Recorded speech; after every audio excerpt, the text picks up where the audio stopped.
Judging others, Matthew 7. Do not judge, or you will be judged. For with the same judgment you pronounce, you will be judged, and with the measure you use, it will be measured to you.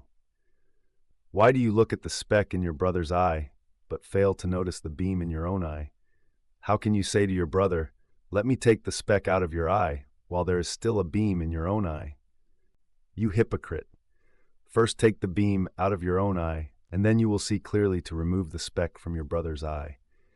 Do not give dogs what is holy. Do not throw your pearls before swine. If you do, they may trample them under their feet, and then turn and tear you to pieces. Ask, and it will be given to you. Seek, and you will find. Knock, and the door will be opened to you. For everyone who asks receives. He who seeks finds. And to him who knocks, the door will be opened. Which of you, if his son asks for bread, will give him a stone? Or if he asks for a fish, will give him a snake? So if you who are evil know how to give good gifts to your children, how much more will your Father in heaven give good things to those who ask him?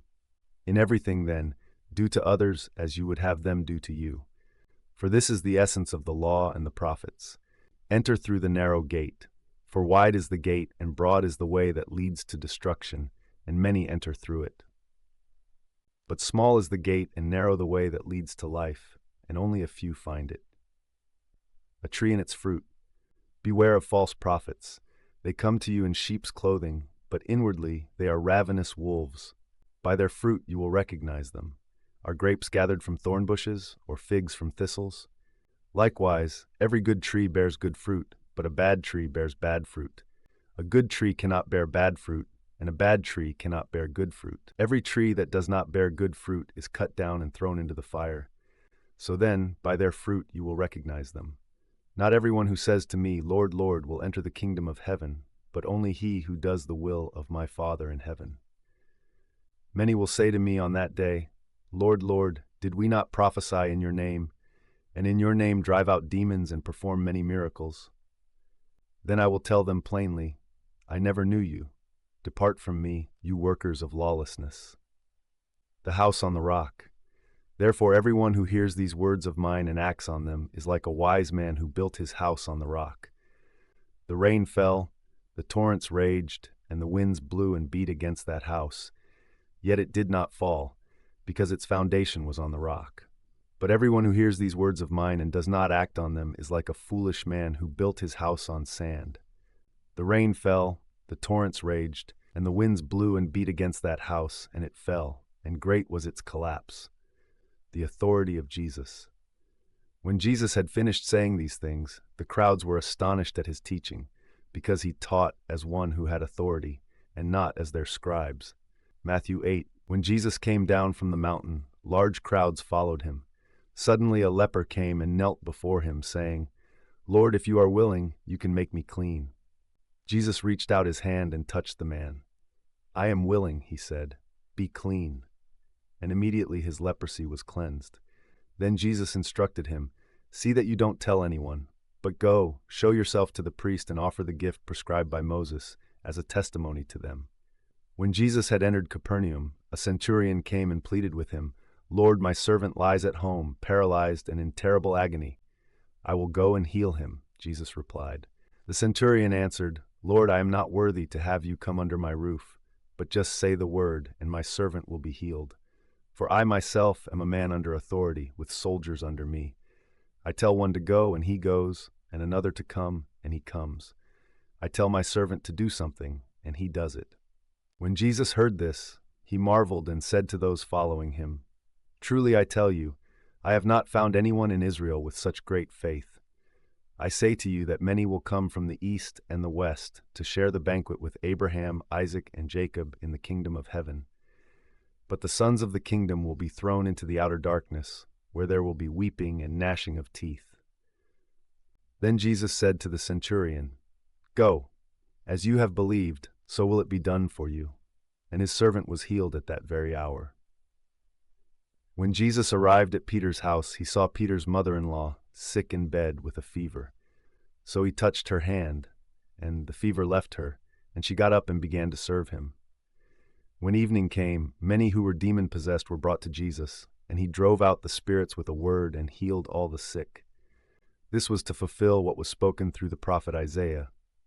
He took up our infirmities and carried our diseases. The cost of discipleship.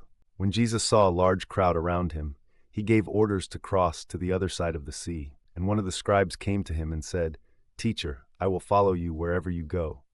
Jesus replied, "Foxes have dens and birds of the air have nests, but the Son of Man has no place to lay his head." Another of his disciples requested, "Lord, first let me go and bury my father." But Jesus told him, "Follow me, and let the dead bury their own dead." When he got into the boat, his disciples followed him. Suddenly a violent storm came up on the sea, so that the boat was engulfed by the waves. But Jesus was sleeping. The disciples went and woke him, saying, "Lord, save us, we are perishing." "You of little faith," Jesus replied, "why are you so afraid?" Then he got up and rebuked the winds and the sea, and it was perfectly calm. The men were amazed and asked, "What kind of man is this? Even the winds and the sea obey him." When Jesus arrived on the other side in the region of the Gadarenes, he was met by 2 demon-possessed men coming from the tombs. They were so violent that no one could pass that way. "What do you want with us, Son of God?" they shouted. "Have you come here to torture us before the appointed time?" In the distance, a large herd of pigs was feeding. So the demons begged Jesus, "If you drive us out, send us into the herd of pigs." "Go," he told them. So they came out and went into the pigs, and the whole herd rushed down the steep bank into the sea and died in the waters. Those tending the pigs ran off into the town and reported all this, including the account of the demon-possessed men. Then the whole town went out to meet Jesus, and when they saw him, they begged him to leave their region. Jesus heals a paralytic, Matthew 9. Jesus got into a boat, crossed over, and came to his own town. Just then some men brought to him a paralytic lying on a mat. When Jesus saw their faith, he said to the paralytic, "Take courage, son, your sins are forgiven." On seeing this, some of the scribes said to themselves, "This man is blaspheming." But Jesus knew what they were thinking and said, "Why do you harbor evil in your hearts? Which is easier, to say, 'Your sins are forgiven,' or to say, 'Get up and walk'? But so that you may know that the Son of Man has authority on earth to forgive sins." Then he said to the paralytic, "Get up, pick up your mat, and go home." And the man got up and went home. When the crowd saw this, they were filled with awe and glorified God, who had given such authority to men. As Jesus went on from there, he saw a man named Mathhew sitting at the tax booth. "Follow me," he told him, and Mathhew got up and followed him. Later, as Jesus was dining at Matthew's house, many tax collectors and sinners came and ate with him and his disciples. When the Pharisees saw this, they asked his disciples, "Why does your teacher eat with tax collectors and sinners?" On hearing this, Jesus said, "It is not the healthy who need a doctor, but the sick. But go and learn what this means. I desire mercy, not sacrifice. For I have not come to call the righteous, but sinners." Questions about fasting. Then John's disciples came to Jesus and asked, "Why is it that we and the Pharisees fast so often, but your disciples do not fast?" Jesus replied, "How can the guests of the bridegroom mourn while he is with them? But the time will come when the bridegroom will be taken from them. Then they will fast. The patches and the wineskins. No one sews a patch of unshrunk cloth on an old garment, for the patch will pull away from the garment, and a worse tear will result. Neither do men pour new wine into old wineskins. If they do, the skins will burst, the wine will spill, and the wineskins will be ruined. Instead, they pour new wine into new wineskins, and both are preserved." The healing touch of Jesus. While Jesus was saying these things, a synagogue leader came and knelt before him. "My daughter has just died," he said, "but come and place your hand on her, and she will live." So Jesus got up and went with him, along with his disciples. Suddenly a woman who had suffered from bleeding for 12 years came up behind him and touched the fringe of his cloak. She said to herself, "If only I touch his cloak, I will be healed." Jesus turned and saw her. "Take courage, daughter," he said. "Your faith has healed you." And the woman was healed from that very hour. When Jesus entered the house of the synagogue leader, he saw the flute players and the noisy crowd. "Go away," he told them. "The girl is not dead, but asleep." And they laughed at him. After the crowd had been put outside, Jesus went in and took the girl by the hand, and she got up. And the news about this spread throughout that region. As Jesus went on from there, 2 blind men followed him, crying out, "Have mercy on us, Son of David." After Jesus had entered the house, the blind men came to him. "Do you believe that I am able to do this?" he asked. "Yes, Lord," they answered. Then he touched their eyes and said, "According to your faith will it be done to you." And their eyes were opened. Jesus warned them sternly, "See that no one finds out about this." But they went out and spread the news about him throughout the land. As they were leaving, a demon-possessed man who was mute was brought to Jesus. And when the demon had been driven out, the man began to speak. The crowds were amazed and said, "Nothing like this has ever been seen in Israel." But the Pharisees said, "It is by the prince of demons that he drives out demons."